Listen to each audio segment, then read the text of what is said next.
नमस्कार, चुनावी चौसर आप देख रहे हैं और आपके साथ मैं हूं पुनीत मिश्रा। चलिए खबरें दिखाते हैं आपको चुनावी चौसर में क्या लेकर आज हम आपके लिए आए हैं। तो कमलनाथ के गढ़ की बात सबसे पहले कर लेते हैं, छिंदवाड़ा की बात कर लेते हैं, क्योंकि छिंदवाड़ा में आज इस गढ़ को भेदने के लिए बीजेपी के अध्यक्ष जेपी नड्डा ने कमान संभाली थी, मोर्चा संभाला था और यहां पर अपना जब संबोधन दिया तो परिवारवाद को लेकर विपक्षी दलों को खूब निशाने पर लिया। इंडिया अलायंस के नेताओं के नाम ले लेकर उन पर परिवार की पार्टियां होने के आरोप लगाए और कमलनाथ को लेकर कहा कि आप बताइए, कमलनाथ और बेटा परिवार की पार्टी है कि नहीं है। ऐसे परिवार की पार्टियों को घर बैठा देना है, छिंदवाड़ा में भी बैठाना है, छिंदवाड़ा में बदलाव लाना है, जमाना बदल गया है, छिंदवाड़ा बदलना है। जेपी नड्डा छिंदवाड़ा के दशहरा मैदान पर बीजेपी की चुनावी सभा को संबोधित कर रहे थे।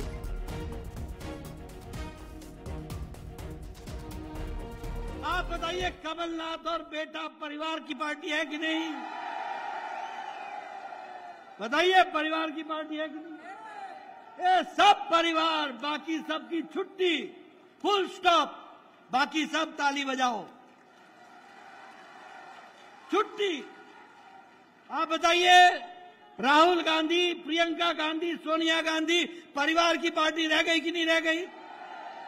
मित्रों, एक तरफ गरीब का घर से आने वाला बेटा भारत का प्रधानमंत्री बनता है, यह प्रजातंत्र कमल के निशान में और भारतीय जनता पार्टी में।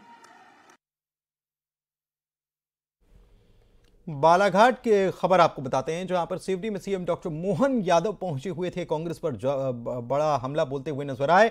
उकवा में दरअसल चुनावी सभा कर रहे थे और कहा कि हम अपनी माता बहनों को शक्ति का स्वरूप मानकर पूजते हैं, उनमें आस्था है। इसके उल्टा कांग्रेस के लोग माता बहनों को भोग विलास की वस्तु मानते हैं।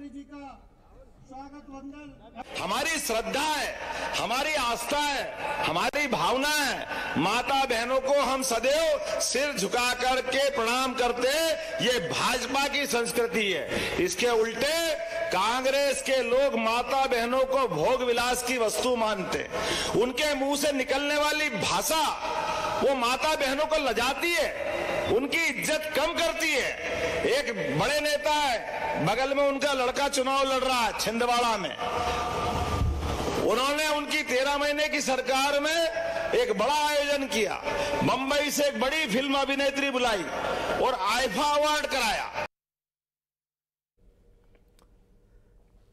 प्रदेश के मुख्यमंत्री मोहन यादव लोकसभा चुनाव में तूफानी जनसभाएं कर रहे हैं। इस कड़ी में मोहन यादव सिवनी के कहानी पहुंचे और चुनावी जनसभा को संबोधित किया। यहां पर कार्यकर्ताओं ने उनका स्वागत किया। अहिरी नृत्य से सीएम डॉक्टर मोहन यादव भी उनके साथ डांस करने लगे।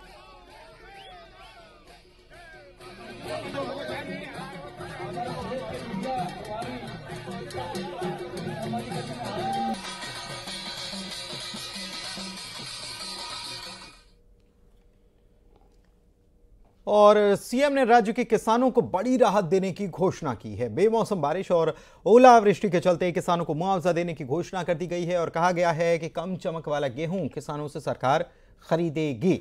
मुख्यमंत्री ने प्रशासन को निर्देश दिए हैं कि किसान बिल्कुल भी परेशान नहीं होने चाहिए। फसल खराब का जल्द सर्वे कर जल्द से जल्द मुआवजा भी दिया जाए। असमय वर्षा हो रही है, इस असमय वर्षा के बावजूद भी हमने किसानों का लिए प्रशासन को निर्देश जारी किए कि हर हालत में किसानों का नुकसान नहीं होना चाहिए। उनका अपना जो गेहूं भीग गया तो थोड़ा सा चमक भी निकल जाएगी, तब भी हम उसको खरीदेंगे।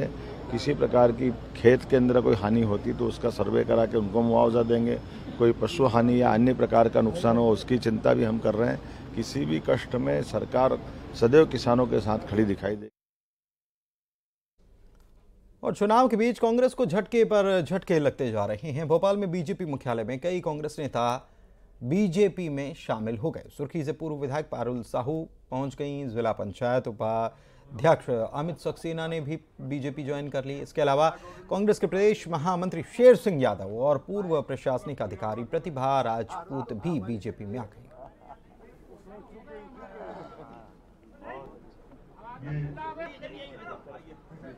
और छिंदवाड़ा वो कह रहे हैं तपस्या कर रहे, तपस्या नहीं वो समस्या बन रहे हैं। लोकल लीडरशिप को खड़ा नहीं करने दे रहे।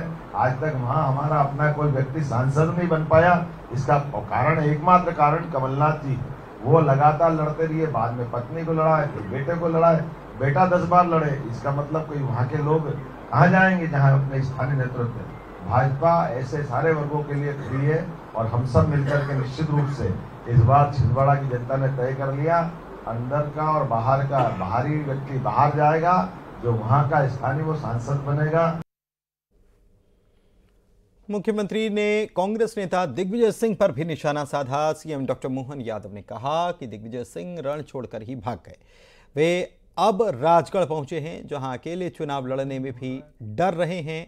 4 और लोगों को चुनाव लड़ाने की बात कर रहे हैं। उन्होंने आरोप लगाया कि दिग्विजय सिंह ने प्रदेश का बंटाधार किया है। सीएम ने कहा कि कांग्रेस के नेता मैदान छोड़कर भाग रहे हैं। भगवान श्री राम का उपहास करने पर कांग्रेस की ये दुर्दशा हुई है।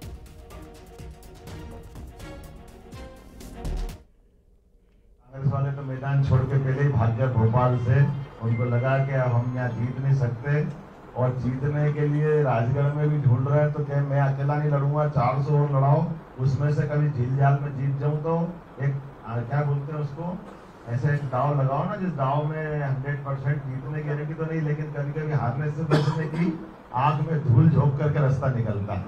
उनने बीमार हो राज्य से दिग्विजय सिंह जी के सिर पे, तो वो इतना बड़ा कलंक है कि एक अच्छे खासे राज्य की सड़क, बिजली, पानी सबका अगर नुकसान या सत्यानाश करने का श्रेय किसी के नाम पे है, तो इसलिए उनके लिए एक शब्द चलता था बंटाधार, और बंटाधार के माध्यम से आज एक अच्छे राज्य के रूप में स्थापित किया।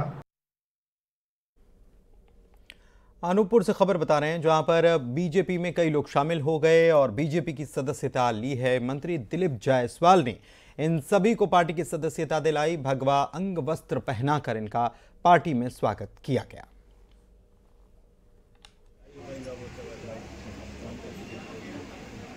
जिंदाबाद जिंदाबाद जिंदाबाद, नरेंद्र भाई मोदी जिंदाबाद जिंदाबाद जिंदाबाद। नगर परिषद डूमर कछार, भारत माता की। छिंदवाड़ा ग्रामीण में पूर्व मुख्यमंत्री कमलनाथ ने रोड शो किया, जहां जगह जगह लोगों ने फूलों से पूर्व सीएम का स्वागत किया। इस दौरान एक आम मतदाता ने कमलनाथ से कहा कि सब बदल गए साहब, हम नहीं बदले।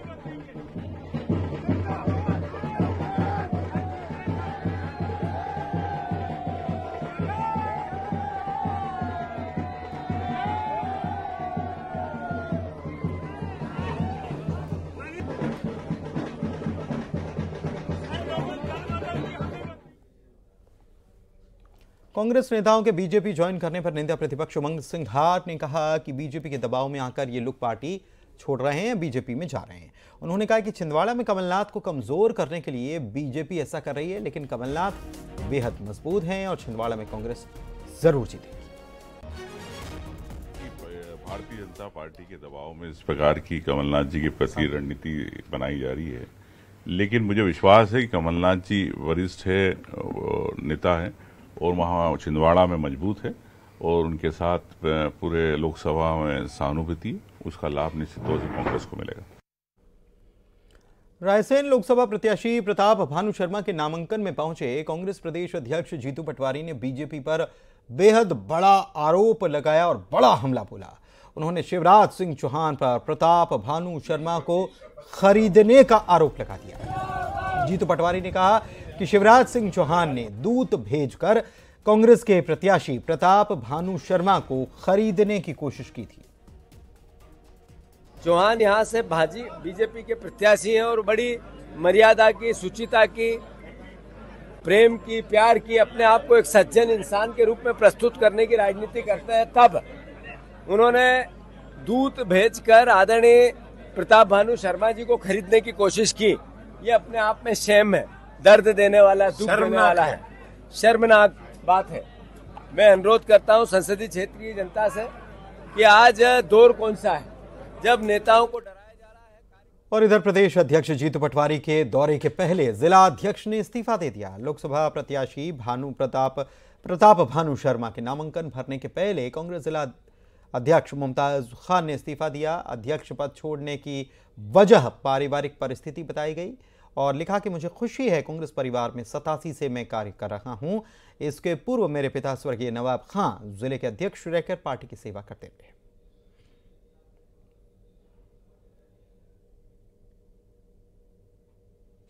जीतू पटवारी ने कैलाश विजयवर्गीय के बयान पर बड़ा कटाक्ष किया। धन के दुरुपयोग के आरोप विजयवर्गीय के द्वारा लगाए गए थे, जिस पर जीतू पटवारी कह रहे हैं कि कांग्रेस के पास आखिर पैसा है कहां, वो तो बीजेपी के पास है। और कैलाश विजयवर्गीय ने शायद अपने लिए ही ऐसा कहा होगा। कमलनाथ को बाहरी बताने वाले सीएम के बयान पर जीतू पटवारी ने कहा कि जो 50 साल वहां की सेवा कर रहा है उसे बाहरी कैसे कहा जा सकता है। वोट कांग्रेस के पास है कहाँ, तो बीजेपी के पास है। और उन्होंने शायद अपने लिए कहा होगा। ये बीजेपी का जो जन के साथ धन का जो सदुपयोग दुरुपयोग है ये सर्वविदित है। मैं मानता हूं कि जितने भी कहीं भी किसी भी प्रकार का जखीरा जब पकड़ा जाता है तो बीजेपी के ही लोग उसके पीछे निकलते हैं। बीजेपी के पास जो काला धन है जो अलग अलग बॉन्ड के योजना के अंतर्गत लिया वो एक नंबर में दिखता है, उससे 100 गुना ज़्यादा ब्लैक का पैसा है। और कैलाश विजयवर्गीय जी मध्य प्रदेश की जनता और देश की। इधर भोपाल पहुंचे युवा कांग्रेस के राष्ट्रीय अध्यक्ष श्रीनिवास बीवी ने पीएम मोदी और बीजेपी पर हमला बोला और लोकसभा चुनाव को लोकतंत्र बचाने वाला चुनाव बताया। कहा कि जिस तरह की कहानियों में राजवा की आत्मा एक तोते के अंदर होती है, वैसे ही मोदी की आत्मा ईवीएम में है। उन्होंने एमपी में 15 सीटों पर कांग्रेस की जीत का दावा भी किया। कांग्रेस के राष्ट्रीय अध्यक्ष हमारे साथ है श्रीनिवास बीवी, हम उनसे बात करते हैं। आज आप भोपाल में हैं और इस बार क्या लग रहा है, आज आपने न्याय कार्ड एक न्याय युवाओं को गारंटी दी है कांग्रेस की, क्या गारंटी अगर चुनाव जीतेंगे? कांग्रेस ने पहला नौकरी पक्की, सरकार आते 30 लाख भर्ती करने का काम करेगा। जो भाजपा का गारंटी क्या है, मध्य प्रदेश में दिया है, सट्टा को लीगलाइज करने का काम किया। भाजपा का गारंटी क्या है, 15 लाख का वादा किया, आज तक 15 लाख आया नहीं है। भाजपा का गारंटी 2 करोड़ नौकरी का वादा किया था, आया क्या? किसी को आया नहीं है। मीन्स कांग्रेस पार्टी जो आज भी जो बोलता है वो करके दिखाने का काम करता है। नारी न्याय, महिला के खाते में सीधा 1 लाख रुपए देने का काम किया है साल में। और किसानों के लिए एमएसपी का बात किया है। कांग्रेस सरकार आते अग्निपथ अग्निवीर हटाने का बात किया है। 5000 करोड़ युवा के लिए स्किल डेवलपमेंट के साथ उनके स्टार्टअप के लिए पैसा रखने का काम किया। युवा रोशनी रखा है, श्रमिक के लिए रखा है। मीन्स जो कांग्रेस पार्टी जो गारंटी है ये जनता का गारंटी है। जो राहुल गांधी जी 12 जोड़ो यात्रा में और 12 जोड़ो न्याय यात्रा में करोड़ों लोग मिले, जो उनकी आवाज़ है, इस देश का जनता का 140 करोड़ लोगों का आवाज़ का जो मैनिफेस्टो है, कांग्रेस पार्टी जस्ट लिख के उसको प्रिंट करके दिया है, उसको लोगों के पास पहुंचाने का काम हम लोग करेंगे। और ये लड़ाई लोकतंत्र बचाने के लिए, ये लड़ाई ही संविधान को बचाने के लिए। देखिए, ये युवक कांग्रेस के राष्ट्रीय अध्यक्ष श्रीनिवास बीवी जिन्होंने कहा कि इस बार देश का वोटर्स निकलेगा और इस बार कांग्रेस को जिताएगा। कैमरामैन संजय के साथ शैलेंद्र चौहान, न्यूज़ 18 भोपाल।